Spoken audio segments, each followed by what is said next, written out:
మంచోడు కానీ పేదోడు. పోతే వాట్సాప్లో రిప్ అనే స్టేటస్ పెడతాం, అది కూడా ఎంతమంది తెలిసిన వాళ్ళు మాత్రమే. ధనవంతుడు కానీ దరిద్రుడు, నీచుడు, నికృష్టుడు. పోతే న్యూస్ ఛానల్లో బ్రేకింగ్ న్యూస్ వేసి మరీ అందరికీ తెలిసేలా చేస్తారు.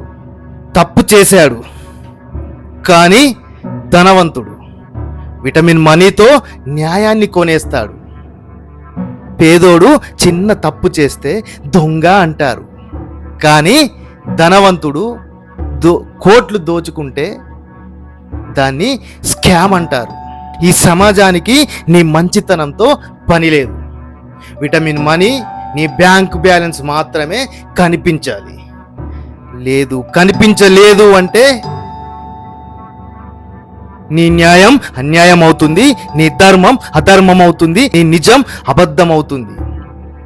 అందుకే సాధించి సంపాదించి గౌరవంగా జీవించు.